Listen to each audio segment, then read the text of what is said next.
Despite being a reactionary, I have quite a bit of respect for anarchism. As a political philosophy, it's quite disabused of much political mythology that people typically believe in, such as the belief that bourgeois democracy guarantees liberty and self-rule, the worship of power in the state, as well as the individualist mania so often present in defenders of free markets. But most of all, I think anarchism serves kind of the same role that skepticism does in philosophy. By that, I mean that it's not necessarily a positive belief, although anarchists would object to what I'm saying, but rather, I think it's a firm challenge against our beliefs and preconceptions. The way Noam Chomsky describes anarchism is basically that it is a call for authority to justify itself. If it cannot be justified, then it is illegitimate. In that sense, it is akin to the skeptical challenge against any other belief. Is your belief justified against skepticism? If it cannot prove to be justified, then it is illegitimate. Anarchism asks us to doubt power, to doubt the state, to doubt hierarchy, and to doubt domination. Statism is very much a kind of preconceived belief. For all of recorded human history, we have lived under the dominion of the state or some kind of state-like hierarchy. As such, it's hard to have any kind of vision for an alternative, considering that statism is simply what we are collectively accustomed to. The anarchist challenge fundamentally asks us to question why it is necessary that we have a state, calling upon us to consider the conditions of prehistoric man. In fact, this inquiry goes so deep that it might cause us to consider whether states simply end up creating problems so they can offer themselves up as a solution. At least that's how the anarchists tend to view castes, racism, sexism, economic struggles, and domination in general. I think this is a very powerful critique that the conflicts we see in modern society are simply necessitated and legitimated by power. We might ask, for example, why races come into conflict in places like the United States. A common refrain on the right is that they are struggling over scarce resources, that minorities are battling to expropriate the property of whites. Anarchists rebut, however, by pointing out that these struggles are only necessary because we uphold the right to private property through the state. And as such, in the absence of the state, and thus of private property, racial conflicts would disappear. Expropriation would be replaced by a free distribution of social surplus, and so there could be no room for explanations that posit material envy, competition, or deprivation as a cause. Racism would be exposed as a Foucaultian power game rather than a necessary fact of life. Since anarchism is such a potent challenge, I think every political conception ought to be compared against it, in the same way that we compare all philosophical ideas against skepticism. In the end, the question is whether we can still approve of hierarchy, domination, and ultimately the state, which is the result of both. This video is largely going to be a response to the channel Anark, which I will link in the description. I highly recommend watching his videos as they are very good, and I think he's one of the best left-wing content creators on the platform. I mean, full respect to him and his ideas. I'm not going to address any one video specifically, but instead I'm going to critique anarchism according to broader principles and themes that he outlines. I'm going to start with the question of human nature, as this is probably the crux of either anarchism or statism. Those who support hierarchies and governments tend to offer up various theories of human nature that end in necessitating the state. By far the most common one is that of bourgeois egoism or individualism. They more or less argue that people are inherently selfish and competitive, and that such selfishness in a state of nature leads to depredation, as in Hobbes's war of all against all. The state must then step in to protect people from this depredation and to give a legitimate structure for said competition and selfishness such that it can become beneficial to society rather than destructive. Of course, the free market, in which various firms and enterprises compete for profit, is supposed to be this constructive outlet valve where, as Ayn Rand states, each man's selfishness contributes to the well-being of the whole. The government's role is to protect private property such that each man can engage in the market without suffering depredation from others. Anark makes a number of persuasive arguments against bourgeois individualism, such as that it ends up in monopolization rather than freedom, retards progress rather than enhancing it, and results in exploitation and inequality rather than in universal prosperity.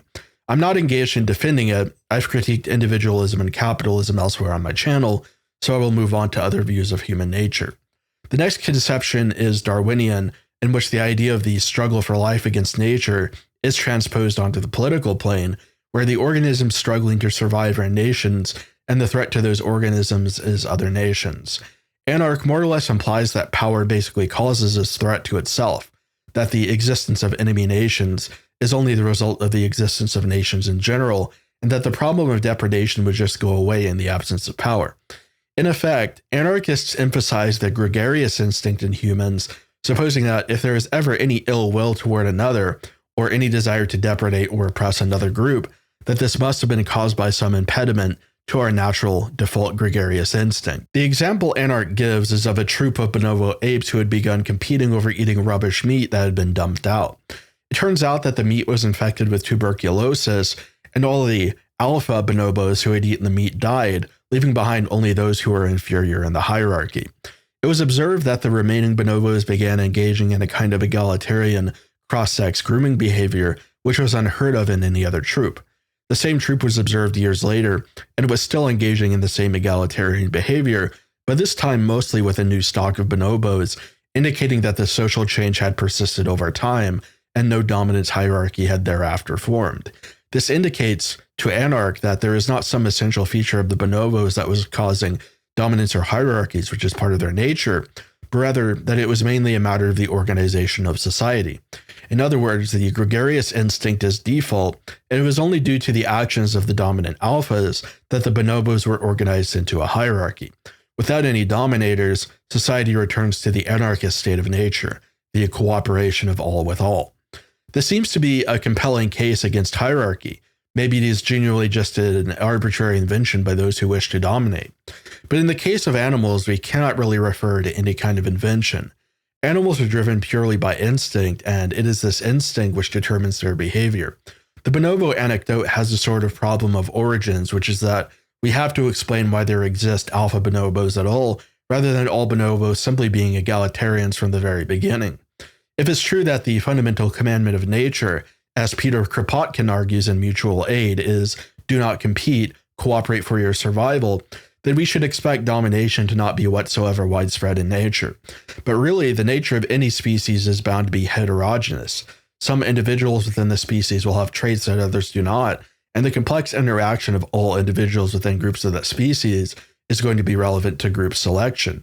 Evolutionary theorists have argued that dominance behaviors in mammals originate from advantages hierarchical forms of organization have in promoting social cohesion. Law in 2020 notes that hierarchies encourage group cooperation and help to facilitate the social evolution of the species. In other words, to observers of the results of evolution, it seems that we can work backward and ascertain that hierarchy is one of the forces that drives the development of social instincts. In this way, dominance and sociality are corollaries rather than opposites. Law also further shows that biological origins for dominant behavior exist, that it is linked to certain genes, specifically the placental accelerated sequence 1, or PAS1. A knockout study was performed on mice that either had or didn't have this PAS1 region, and it was found that mice with PAS1 were consistently more dominant than mice without it. Moreover, those with PAS1 held their rank status as consistently as dominant mice do in the wild. So basically, dominance is something that arises genetically, not as a result of arbitrary social decisions or inventions. Contrary to the arguments made by anarchists that domination is a flexible and acquired trait, it appears that it is instead deeply tied up with the process of evolution, particularly the evolution of sociality itself. A study which is even more relevant is Q et al. 2017. It demonstrated that exposure to rank systems, social defeats, and social dominance activate specific regions of our brain. Further, it noted that neurochemicals such as dopamine and serotonin, as well as the hormone testosterone, are involved in dominance behaviors. Basically, we have an inbuilt reward system that makes us feel good when we are deliberately dominant or when we deliberately subordinate within a hierarchy. Hierarchies are so natural to us that our brains are pre-equipped to learn about and respond to them. As such, the claim that hierarchies were simply arbitrarily invented is pretty spurious.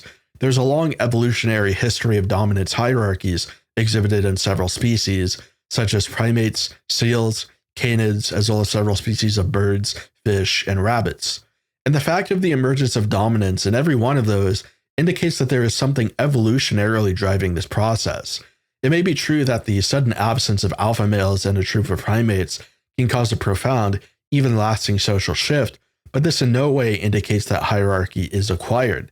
There must be some reason why animals have evolved dominant behavior, such as that it might lead to greater reproductive success by having a eugenic effect, allowing stronger and fitter organisms to continue reproducing, while weaker organisms do not get reproduction opportunities, or because it forestalls costly fights over those reproductive opportunities by giving the dominant male the mating prerogative.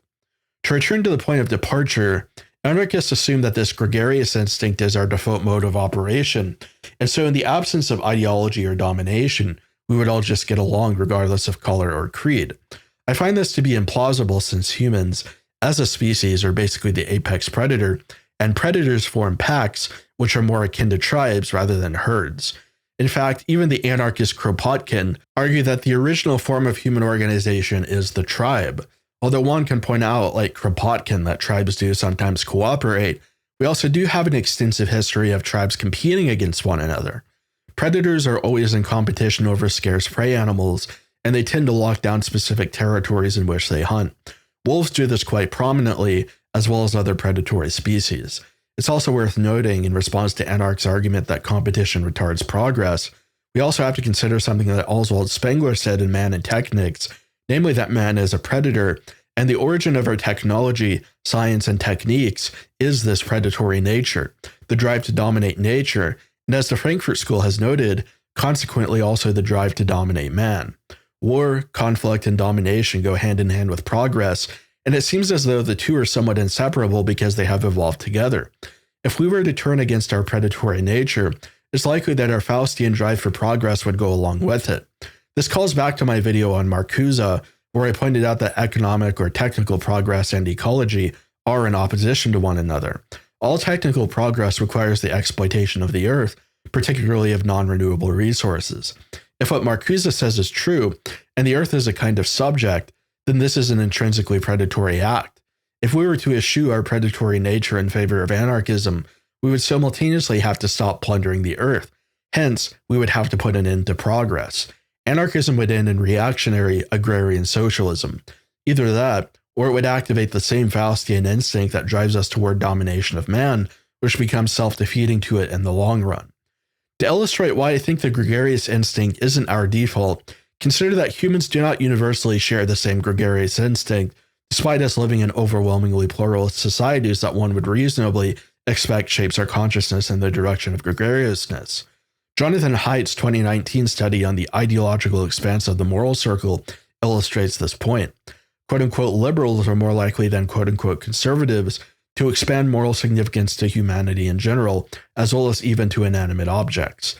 Quote-unquote conservatives, on the other hand, tend to restrict the moral circle to just their family or race. One might rebut that this difference might be driven by social factors, but political affiliation is actually heritable.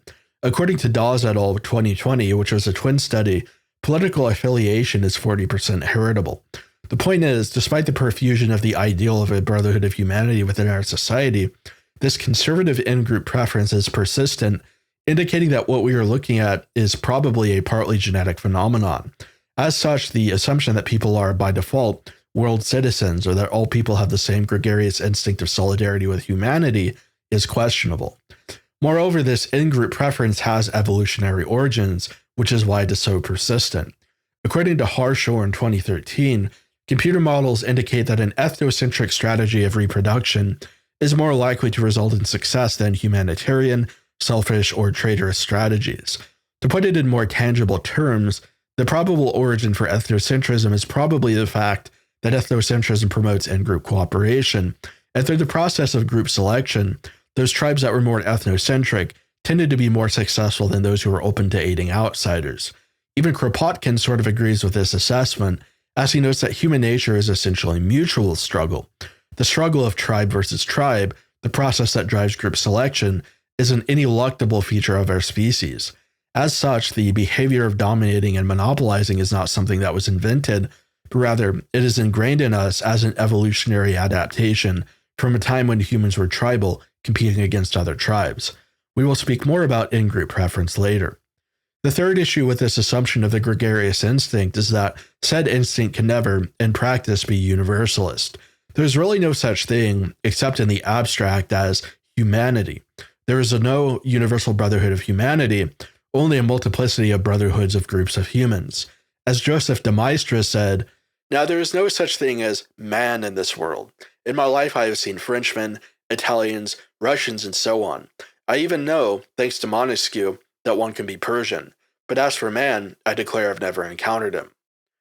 One cannot feel sympathy for humanity. One can only feel sympathy toward the humans one is in direct contact with, or those of whom one has knowledge of.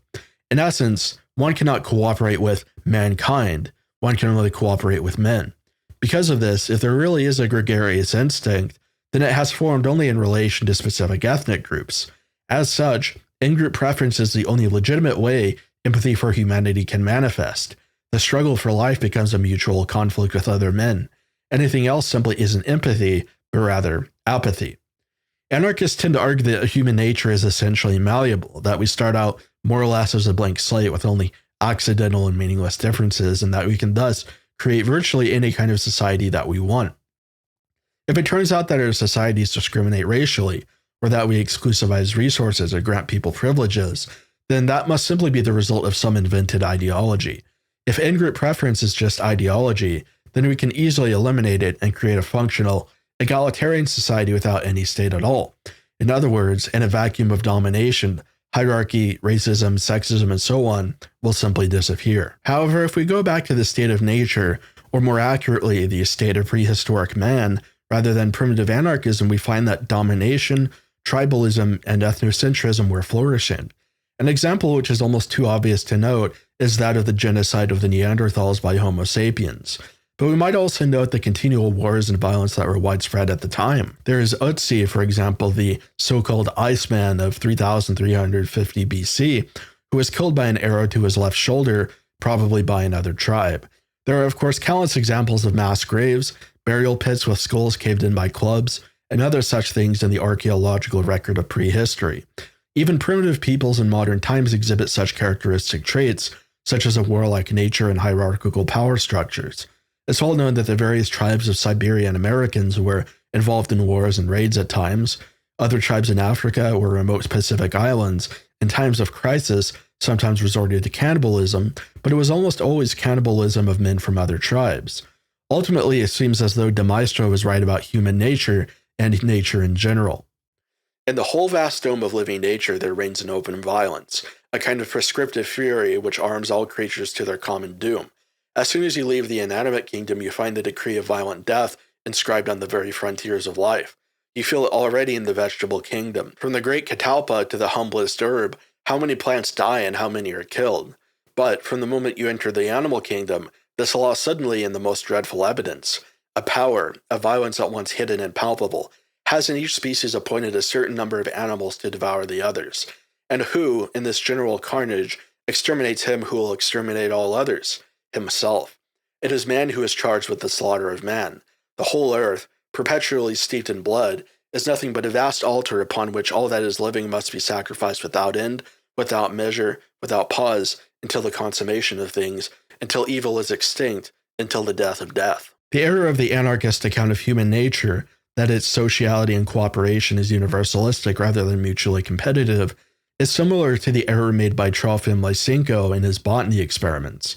Namely that universal brotherhood prevails over all other behaviors and considerations. When Lysenko seated plants tightly together in a bed, he thought that they would cooperate and share resources with one another, that the comradeship of the plants was a kind of law of nature, and that it would ensure their mutual flourishing. But instead, some plants pilfered the nutrients of other plants. Some lived, and some starved. As de Maistre observed, such is the actual law of nature.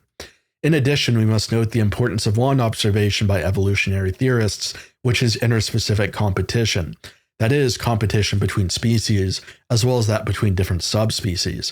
An obvious example of this is that between trees and shrubs. The tree canopy will cover the ground in shadow, depriving the shorter shrubs of necessary sunlight. Even a resource as free and widely available as sunlight can be the legitimate object of competition, and this brings up a rather important oversight for anarchism, namely competition over space. Even if resources were literally infinite, which they are not, humans would eventually start running out of living space. Space itself then becomes a scarce resource, and like all conditions of scarcity, this would drive competition and thus domination and hierarchy. Unlike other resources, there isn't even the slightest possibility that we could, as a species, provide enough space for every human to live in the long run. Thus, the anarchist argument that only the scarcity of resources legitimizes competition and hierarchy fails, because ultimately space is the one need that we cannot universally satisfy. Thus, the monopolizing and rationing behavior of states has a legitimate cause and purpose, to provide as much space for the in-group as it possibly can. There is a law of interspecific competition called Gauss's law, which states that two species who rely on the same resources in the same space and time cannot coexist. They must separate from each other. Obviously, this also applies to subspecies, and the human race is roughly equivalent taxonomically to subspecies. To those who argue otherwise, human races are well above the threshold of FST distance necessary for subspeciation. That threshold is fuzzy, but it is derived basically from the FST distances observed between other conventionally accepted animal subspecies. In layman's terms, there is enough genetic difference between human races for them to be legitimately subspecies of humans, and so Gauss's law should apply also to human races. If there isn't enough space for all human races to live together, they must separate. Of course, Anark would simply say that my argument is the naturalistic fallacy, that our modern societies do not have to respect how humans behave in a state of nature. But what I basically mean is that what is in our nature necessarily informs how society will turn out, and that our nature is more or less inflexible, unless you want to use coercion to change the genome. Even then, the problem of space is ineluctable. At some point, if we don't have some sort of mechanism to reduce birth rates and stabilize populations, competition over space is inevitable. What differs between de Maistre's account and that of the anarchist is that de Maistre conceives of a definite human essence which has been marred by the fall. It is that degenerated essence which impels in men a propensity toward evil acts, toward violence, toward domination, toward exploitation. This went so far for de Maistre that he believed even the lower strata in society, the peasants and workers, ultimately strove for power and domination. The anarchist or socialist idea that the proletariat has an intrinsic interest in ending domination is, from his perspective, nonsense. They will simply want to become the new dominators. On the contrary, anarchists don't conceive of any definite human nature at all beyond our sociability. In other words, they disagree with essentialism. They do not believe that violence, dominance, or any behavior really is endemic to our nature. Rather, they believe that our behaviors are formed through socialization. But the problem with this view is that something like violence, for example, does correlate with genes. Intelligence is highly heritable, and violent crime correlates inversely with IQ. We even have found that low repeat alleles of the MAOA gene are associated with heightened aggressiveness.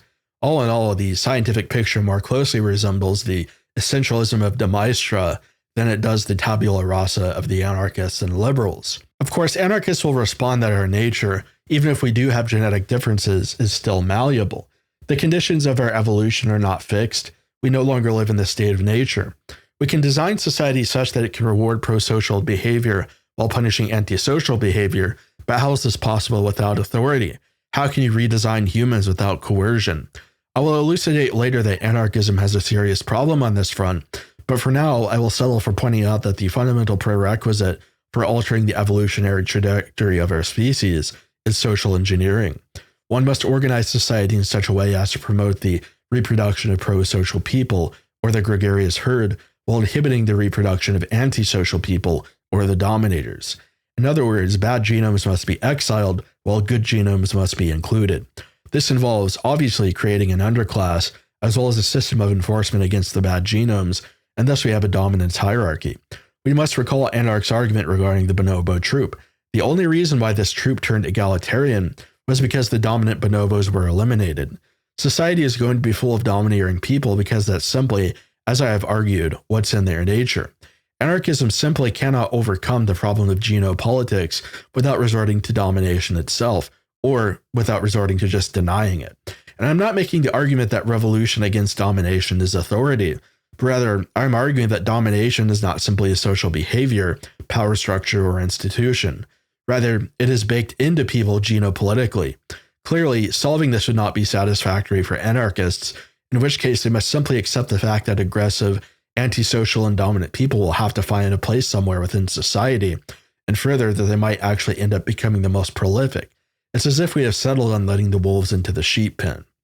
We can say the same for the desire to eliminate all racial bias. We would have to find a way to socially engineer society such that we could repress all natural in-group preference. This is, in fact, what is done to white people in the United States. The American National Election Study found in 2021 that only whites demonstrate no racial bias, whereas the other races exhibit it to a high degree. The cause of this is the relentless suppression of white racial consciousness by the media and educational apparatus. Since in-group preference is such a natural fact, it will not go away on its own in the absence of domination. It must be designed out of society and continually repressed. In this way, making an argument from nature is not the naturalistic fallacy. We have to work with what our genome gives us, because if we want something else, we will have to argue that the genome must be re-engineered. The robustness of this in-group preference is proved by the fact that people care more for people who are genetically related to themselves.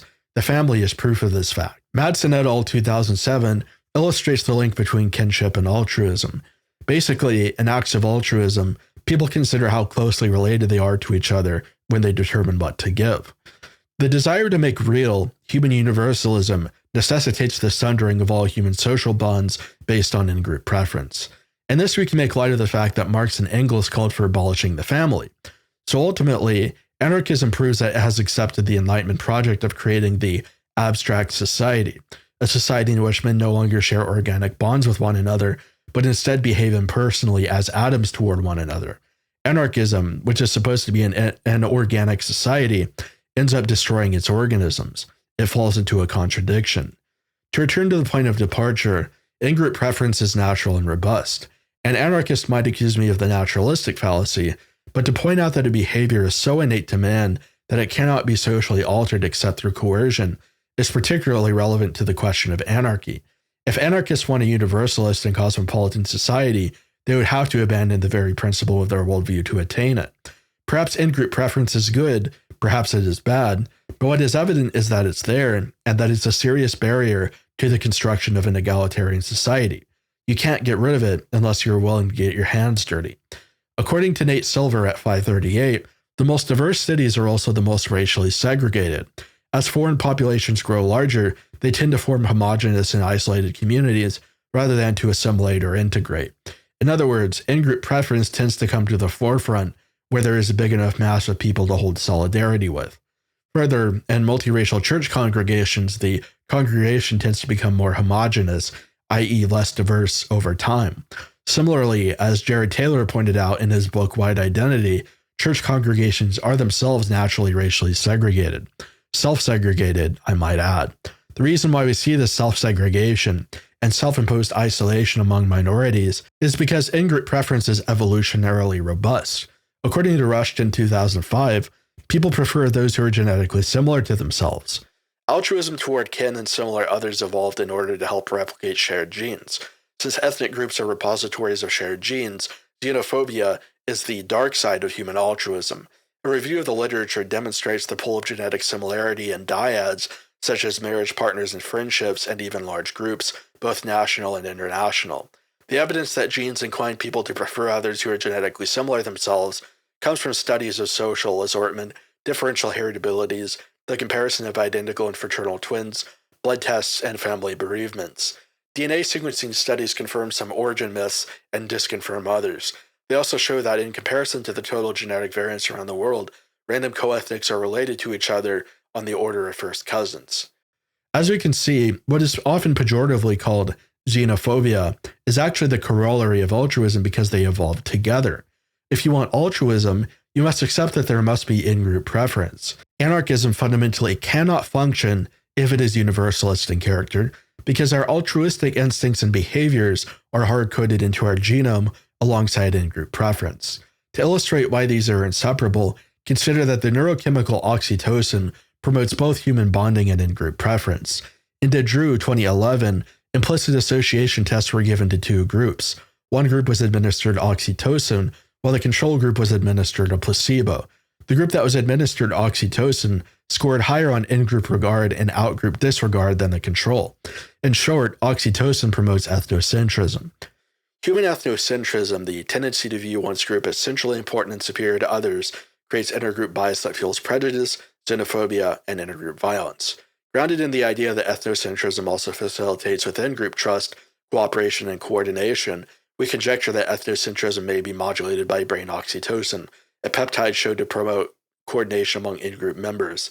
Results show that oxytocin creates intergroup bias because oxytocin motivates in-group favoritism and, to a lesser extent, out-group derogation. It's worth noting that oxytocin is also the chemical that makes mothers love their babies, and it's more or less a human bonding chemical. So the human bonding chemical makes us have in-group bias. Therefore, a society based on natural human bonds will be one based on in-group preference. Now, we might wonder why human nature necessitates domination. The problem is it doesn't, but anarchists won't like my answer. Pluralist, universalist anarchism simply would not work. The fact of in-group preference means that building a common pool of social resources would be difficult, as the different ethnicities might not wish to cooperate due to the aforementioned biosocial reasons. And furthermore, there would not be enough social trust to facilitate social production and distribution due to the derogation of non-co-ethnics. Anarchist society obviously requires a high degree of social trust. Therefore, the only form of anarchism that could conceivably work is national anarchism. To attempt to build a pluralistic anarchism would require such an overhaul of human nature that it would necessitate coercion, such as the Marxist stage of the dictatorship of the proletariat, which is more or less meant to create a new kind of man who can cooperate without a state. Moreover, anarchism needs pre-existing organic bonds as well as a high level of solidarity. A purely abstract society cannot possibly possess the solidarity necessary for its members to carry out mutual aid. As I've said, solidarity can only exist with respect to specific groups. Anarchy without community simply cannot function, and community implies a right to exclusivity. The right to free association must also come with the right to free disassociation. Anark has criticized this view since he believes ANCAPs use it to prop up domination and discrimination, but really, it's true. Disassociation is discrimination. The only way it could be otherwise is to argue that people ought to be coerced into associating with other groups or people they don't like. In a vacuum, people will self-segregate, and if you want to prevent that self-segregation for the sake of accomplishing universalism, you are inevitably going to have to dominate those who self-segregate. The reality of the labor movement is that it can only be successful if it has ethnic solidarity. The bourgeoisie know this, which is why they diversify their businesses to prevent unionization. Leftists like W.E.B. Du Bois would argue that such a strategy is only possible as a result of the pre-existence of ethnocentrism in society. But as I've already shown, this ethnocentrism is an ineluctable fact of human evolution. The bourgeoisie are simply exploiting a feature of the human species to secure their dominance, but the proletariat could just as easily harness it for themselves by building ethnic labor blocks. As the socialist Jean-Claude Michéa has stated, the modern left wants to take away the only power the proletariat has historically had, its community. Now we will examine why hierarchy is necessary. This is, to some extent, a separate question to that of human nature. Nothing about human nature necessitates that we have a dominance hierarchy, but rather it is a question of nature itself which is relevant. Reactionaries and anarchists differ over a cosmological question. Is the universe ordered, or does it simply exist as it is? The right believes generally in natural law, and according to natural law, the universe and its beings is hierarchically ordered. First is God, then the archangels, then the angels, then man, and finally the animals. Moreover, as we might take note of the Platonic conception of the level of being, each level of being participates less and less in the good, and therefore has less being and thus less value. At the top is God, and at the bottom is the material world. The less it participates in being, the less perfect it is. Rightists then transpose this concept onto the political plane.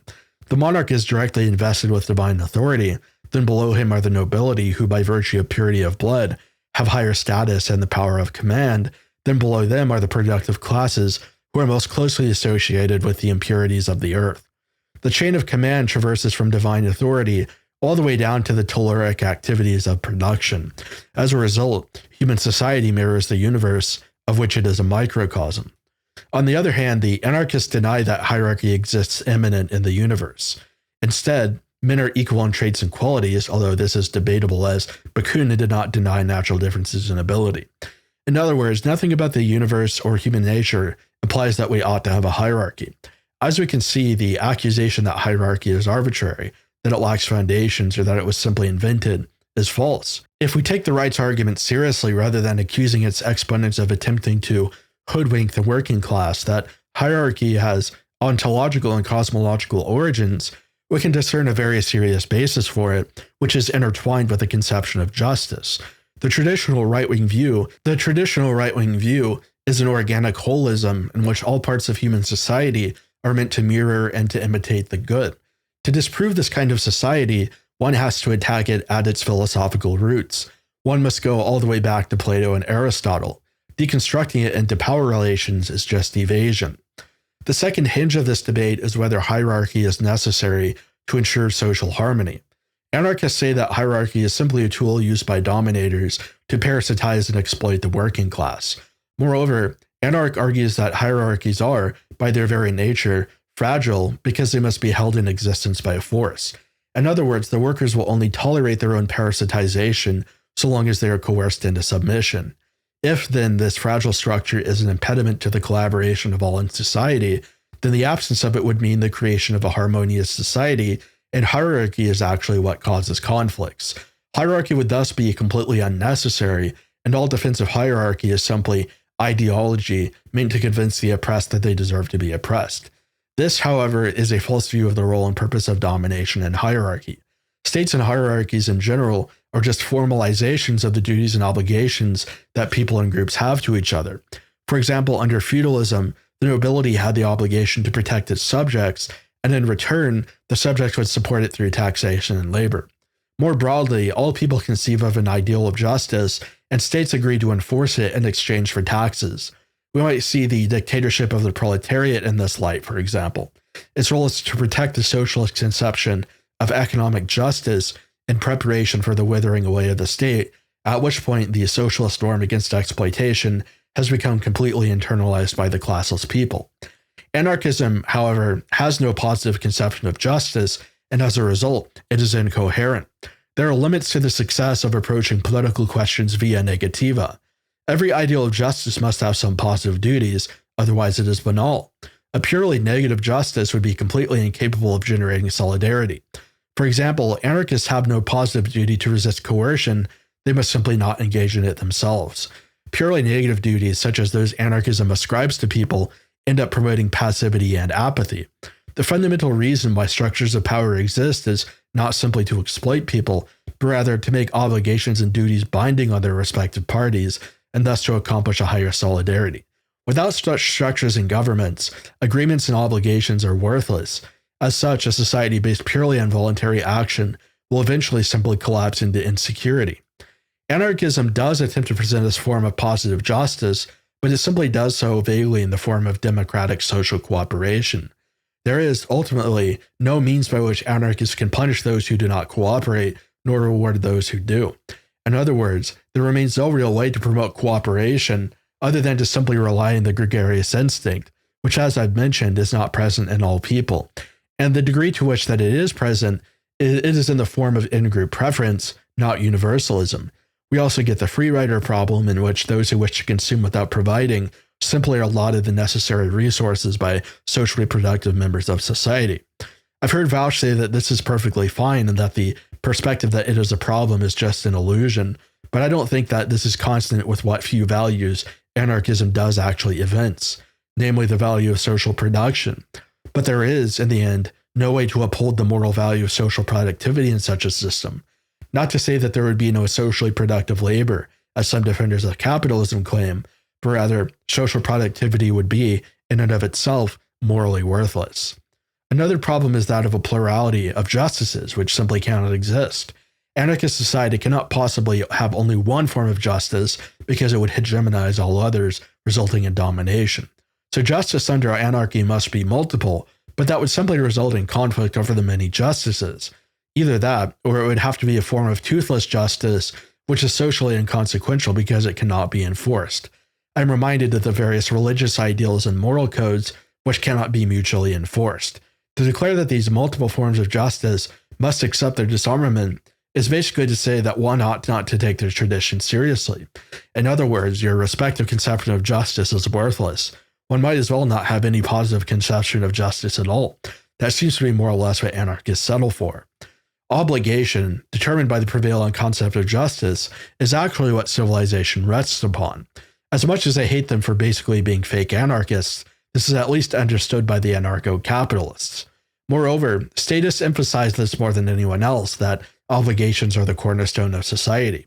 Human bonds that are not in any way actually materially binding are useless, like a marriage that exists purely as a matter of words, or we might imagine anarchist armies that disband and desert the moment the war turns against them. Moreover, selfish personalities like narcissists might simply hoard their productive output for themselves without distributing the surplus to society. A promise in this abstract society would be more or less worthless, as there would be no recourse against one who did not keep it. Without any formalization of obligations, then men are free to act in ways that have profound social costs, even if they aren't engaged in coercion. This includes causing others to commit adultery, having children they cannot raise, consuming more resources than they need, breaking promises, abusing communal property, pushing addictive and harmful drugs, lying, cheating, and defaming. Lastly, I must note one of the most central desiderata for hierarchy and domination, which is that it preserves and transmits values. The question of values is a gaping black hole in anarchism because, as I have said earlier, it approaches society via negativa and politics completely materialistically. It trades security of principles, values, and traditions for pluralism, and that pluralism, since it exists without exclusivities, will eventually collapse into homogeneity. The major impasse between the left and right is on the question of values. The left dismisses all questions of values as ideology, and so in other words, nothing matters but labor and economic satisfaction. In this regard, it is somewhat similar to neoliberalism, which does not care what values are espoused in society so long as they contribute to economic productivity. This axiological neutrality leads to the dismal condition of modern man, who is without sincere beliefs or values. He has not a single ne plus ultra, and is prepared to accept everything without question, defending nothing. The world is thus meaningless to him, and it is therefore no crime if the world is plundered or abused. This is the problem the Frankfurt School dedicated themselves to solving by critiquing positivism and instrumental reason. This Enlightenment iconoclasm is precisely the problem behind all leftism, and their adherence to it is the fundamental reason why they cannot understand the right, especially not self-described reactionaries. We want a society based upon true and absolute principles. We hold value in that which ascribes meaning and purpose to life, that which ascribes and establishes a particular code of conduct and particular vocation for man. The caste system is nothing but this, a system of vocation. These iconoclastic anarchists see in the caste system only domination and parasitization because they are ignorant of its true purpose, which is to provide to man an inner direction and purpose. I believe that if you really scratch a man, you see that he doesn't hold negative freedom in very much high regard. Most men want some form of structure, some sort of pathway to light their way forward. If society is something like a game, a concept called ludicity, which is well endorsed by anarchist writers, well, games have rules. A game without rules is no longer a game. A game without roles is no longer a game. There is no longer anything to play. True freedom consists in having rules because those rules are the impetus to real capability and action. Moreover, even the concept of autonomy is misunderstood by anarchists. They think that autonomy means the ability to act freely without restraint. But etymologically, autonomy means giving a law to oneself. It is self-rule, not in the liberal sense, but rather in the sense of Plato's hegemonikon, being the ruler of one's own person. It means moderation. It means following an inner code. It means having a sense of meaning, vocation, and purpose. It is inner magnanimity. Anarchism cannot meet our need for autonomy, understood in its real sense as auto nomos. Real autonomy is provided by a hierarchy.